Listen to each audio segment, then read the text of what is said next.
मैं doctor R के Khatkar, Haryana agriculture university Hisar से retired professor and head agriculture economics. अपने अनुभव के आधार पर ये किसानों के जो माली हालात हैं और जो किसान आज जो भी गवर्नमेंट ऑफ इंडिया के जो एग्रीकल्चरल एक्ट हैं 2020 उनके संदर्भ में जो किसान आज संघर्षरत हैं उसके बारे में कुछ बातचीत करना चाहता हूं। ये मैं माननीय प्रधानमंत्री मोदी जी का धन्यवाद करता हूं कि वो कुछ किसानों के बारे में सोच रहे हैं और ये भी अच्छी बात है कि किसान की जो मंडी है वो खोली जा रही है, परंतु अभी तक हमारी इकोनॉमी इतनी मैच्योर नहीं है और हमारे हालात जो हैं वो डेवलप्ड कंट्रीज के कंपैरिजन में बिल्कुल अलग हैं। इसलिए हमें इसके बारे में सोचना चाहिए कि अभी हम जो मॉडल डेवलप्ड कंट्रीज यूएसए और यूरोपियन कंट्रीज में है वो यहाँ फिट बैठता है कि नहीं। तो इसलिए सबसे पहले तो मैं ये बताना चाहता हूँ कि किसान जो है वो बहुत ही दयनीय हालात में है, क्योंकि इंडिया का जो डाटा है वो बताता है कि प्रत्येक किसान पर 1 लाख रुपए का कर्ज है और अभी भी जो है किसान की जो आमदनी है 2015-16 का जो पब्लिश डाटा है गवर्नमेंट का, उसके आधार पर लगभग 9,000 रुपये प्रति माह आती है और जो कि एक बीपीएल परिवार जो 15,000 रुपये प्रति माह कमाने वाला परिवार होता है उससे नीचे वाला परिवार जो है वो बीपीएल कैटेगरी में काउंट होता है। तो इसलिए जो किसान है वो एक बीपीएल परिवार से भी कम आमदनी प्राप्त करता है। तो इसलिए ये देखा गया है कि किसान की माली हालात जो है वो अच्छी नहीं है और वो मजबूरी में ही आज जो है संघर्ष कर रहा है, क्योंकि उसको डर सता रहा है कि किसान जो है वो पहले भी जो 1960 के दशक से पहले जब ये एमएसपी लाया गया था तो इससे पहले किसान का एक्सप्लोटेशन ट्रेडर जो हैं वो बहुत करते थे और अभी भी देश का जो है 6% किसान ही जो है वो एमएसपी का बेनिफिट उठाता है। बाकी किसान जो है अभी भी एक्सप्लॉइट हो रहे हैं। जैसे कि बिहार में एपीएमसी एक्ट को 2006 में ही स्क्रैप कर दिया था, तो वहाँ किसान की जो है कोई भी फसल एमएसपी से ऊपर नहीं बिकती। जो एमएसपी गवर्नमेंट डिक्लेयर करती है उससे नीचे भाव पर ही किसान की फसल खरीदी जाती है और इसी तरह ज़्यादातर देश के दूसरे भागों में भी किसान जो है अपनी फसल जो है एमएसपी से नीचे बेचने पर मजबूर होता है। इसीलिए गवर्नमेंट ऑफ इंडिया जो है 1965 के बाद जो है ये लाया था एमएसपी का प्रोविज़न। एमएसपी का प्रोविज़न यही इसीलिए इस सोच के तहत लाया गया था कि किसान का जो है कोई भी उत्पादन जो जिनके एमएसपी डिक्लेयर होते हैं वो इस रेट से कम ना जाएं, मार्केट में इस रेट से नीचे भाव नहीं जाना चाहिए। परंतु ये भी एक दुर्भाग्य है कि किसान का जो एमएसपी डिक्लेयर किया गया था वो ट्रेडर्स ने मिली भगत से उसको मैक्सिमम प्राइस बना दिया और मार्केट की जो डिमांड एंड सप्लाई फोर्सेस जो प्राइसेस को डिसाइड करती हैं वो अपना जो है काम नहीं करने दिया गया। और इसी तरह अभी भी किसान को संभावना है कि जब अभी भी बाकी देश के दूसरे भागों में किसान का जो उत्पादन है वो कम रेट पर बिकता है एमएसपी से, तो आगे क्या गारंटी है कि मार्केट में जो किसान का जो उत्पादन है वो अच्छे भाव पर बिकेगा। क्योंकि अभी भी अगर डाटा देखें लगभग हर मंडी में 15,000 के आसपास किसान जो हैं वो अपना माल बेचते हैं एपीएमसी में और उनके ऊपर जो है लगभग 25 से 30 व्यापारी ही होते हैं जो मैनिपुलेट करते हैं। जो उनका माल खरीदते हैं। तो अब जो है गवर्नमेंट की ये सोच है कि ओपन करने से ज़्यादा व्यापारी आएंगे। कैसे आएंगे ज़्यादा व्यापारी? क्योंकि इसमें बिग प्लेयर आ जाएंगे, अडानी अंबानी जैसे, या और मल्टीनेशनल कंपनीज जो हैं वो आ जाएंगी। कितना फर्क पड़ेगा? क्योंकि इंडिया की मार्केट जो है, जो मार्केट फोर्सेज हैं वो कम्पिटिटिव मार्केट में ऑपरेट होती हैं। तो कम्पिटिटिव मार्केट, क्योंकि इंडिया में जो है लार्ज नंबर ऑफ फार्मर्स हैं और जो बायर्स हैं वो इतने नहीं हो सकते कि एक कम्पिटिटिव मार्केट का रूप ले लें। तो इसलिए किसान जो है वो ज़्यादा संघर्ष के रास्ते पर आने पर मजबूर है। और कुछ लोग ये भी कहते हैं कि पंजाब हरियाणा का किसान ही क्यों संघर्षरत है ज़्यादा। ऐसी बात नहीं है, दूसरे प्रांतों के किसान भी, चाहे वो महाराष्ट्र का है, चाहे वो मध्य प्रदेश का है, चाहे वो कर्नाटका का है, उत्तर प्रदेश का है, वो भी किसान अभी संघर्ष कर रहे हैं। उनको भी पता है कि जो नए बिल या जो नए एक्ट आए हैं उनमें हमारा एक्सप्लॉयटेशन होने के चांसेस ज़्यादा हैं, और इसीलिए वो अपनी डिमांड रख रहे हैं कि किसान को कम से कम मिनिमम सपोर्ट प्राइस की गारंटी तो होनी चाहिए। क्योंकि इसलिए ज़रूरी है कि जो मंडी से बाहर माल खरीदा जाएगा उसमें क्या गारंटी है कि जो ट्रेडर्स हैं या मल्टीनेशनल कंपनीज हैं या बिग हाउसेज हैं वो उनके उत्पादन को एमएसपी से ज़्यादा देंगे उसका भाव। और इसी तरह स्टेट्स गवर्नमेंट को भी काफ़ी लॉस होगा। जो रूरल डेवलपमेंट फंड या मार्केट फीस के तौर पर उनको रिवेन्यू मिलता था, वो अब रिवेन्यू मिलना बंद हो जाएगा। और इसी तरह तो जो रूरल डेवलपमेंट की या मंडियों की जो डेवलपमेंट है या रूरल जो रोड्स वगैरह हैं वो डेवलपमेंट ज़्यादातर मार्केट फीस या रूरल डेवलपमेंट फंड जो मिलता था उसी से की जाती थी। तो इसलिए स्टेट गवर्नमेंट को भी रिवेन्यू का काफ़ी लॉस होगा। इसका भी कोई प्रोविज़न जो है एक्ट में होना चाहिए, और मिनिमम सपोर्ट प्राइस का जो भी प्रोविज़न है वो एक्ट में ही शामिल होना चाहिए। वैसे मुँह ज़बानी कहने से कोई बात नहीं बनती कि भाई मिनिमम सपोर्ट प्राइस ख़त्म नहीं होगा। जब आप एक्ट लेकर आए हैं तो उसमें एक्ट में ही इसका प्रोविज़न होना चाहिए कि कोई भी उत्पादन, चाहे वो मंडी में या मंडी से बाहर, कोई भी व्यापारी, कोई भी ट्रेडर, कोई भी मल्टीनेशनल कंपनी खरीदेगी तो मिनिमम सपोर्ट प्राइस से कम पर किसान की उत्पादन नहीं खरीद सकती। तो इसलिए, और वो एक दंडनीय अपराध होना चाहिए उस एक्ट में। इसी तरह जो डिस्प्यूट रिजोल्व का जो प्रोविज़न दिया गया है कि वो एसडीएम कोर्ट या डीसी कोर्ट में ही जा सकता है किसान, ये भी ठीक नहीं है। और किसान ठीक मांग कर रहे हैं कि कोई भी स्टेट्यूटरी बॉडी जैसे जो कंज्यूमर फोरम, इसी तरह किसानों के लिए भी कोई ऐसी स्टेट्यूटरी बॉडी होनी चाहिए जहां पर वो अपील कर सकें। इसी तरह जो है दूसरा जो एक्ट है उसमें जो एसेंशियल कमोडिटी एक्ट को स्क्रैप कर दिया है या उसमें ख़त्म कर दिया गया है, उसमें जो है बिग हाउसेज जो हैं या मल्टीनेशनल कंपनीज हैं उनको फ्री हैंड दे दिया गया है कि वो जितना स्टॉक चाहें उतना रख सकते हैं और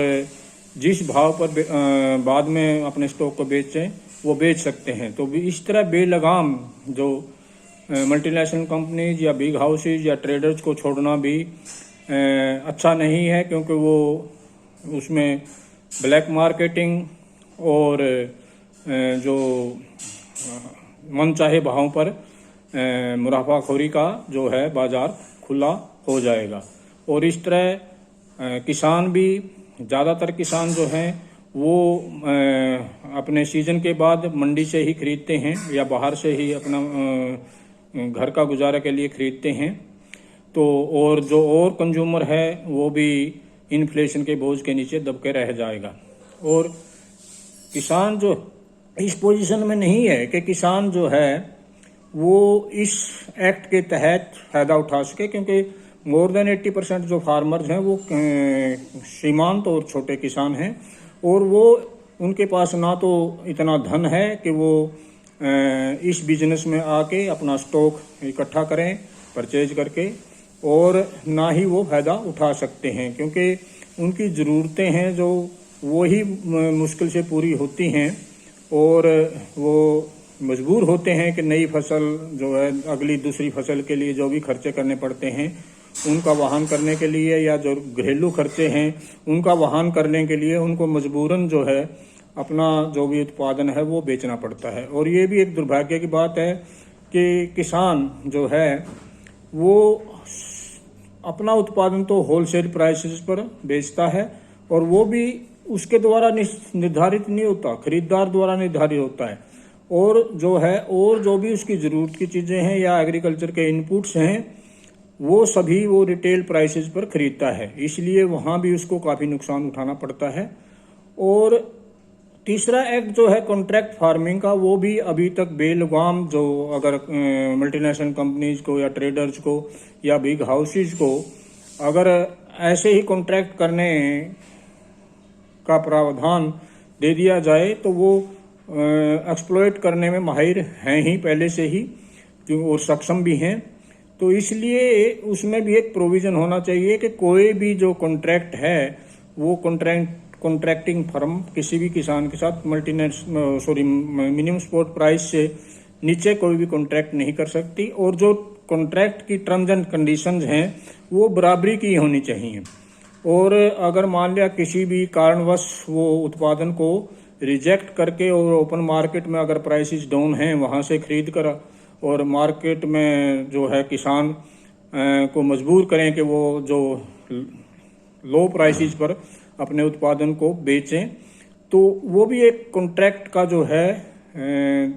जो भी टर्म्स एंड कंडीशन है वो पूरी नहीं करते, क्योंकि इस स्टेज पर किसान का जो उत्पादन है वो रिजेक्ट करना भी इसमें जो भी एक्ट है उसमें प्रावधान होना चाहिए कि जो एक बार कॉन्ट्रैक्ट हो गया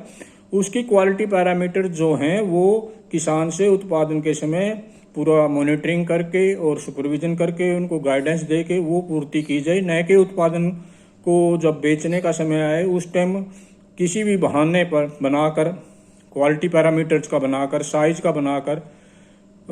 उसके उत्पादन को रिजेक्ट नहीं कर सकते। इसलिए ऐसा प्रोविज़न ऐसा होना चाहिए। और दूसरा एक ये भी है कि किसान जो है जो भी कॉन्ट्रैक्ट करता है, अगर मान लिया कोई डिस्प्यूट होता है या कॉन्ट्रैक्टिंग फर्म उसको पूरा नहीं करती है तो गवर्नमेंट के पास रिजर्व फंड होना चाहिए जो कि कॉन्ट्रैक्टिंग फर्म से पहले ही जो कॉन्ट्रैक्ट का जो भी अमाउंट है उसका कुछ परसेंटेज 10%, 15%, 20% जो भी है वो फंड गवर्नमेंट के पास या मार्केट कमेटी के पास रिजर्व होना चाहिए, जिससे कि किसान का जो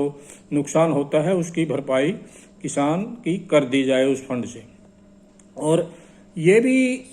सभी को मालूम है कि अभी भी एग्रीकल्चर जो है वो बैकबोन है इंडियन इकोनॉमी की, और लगभग 42% जो है वर्कफोर्स वो एग्रीकल्चर में डायरेक्टली एम्प्लॉयड है, और लगभग 60% जो पॉपुलेशन है इंडिया की वो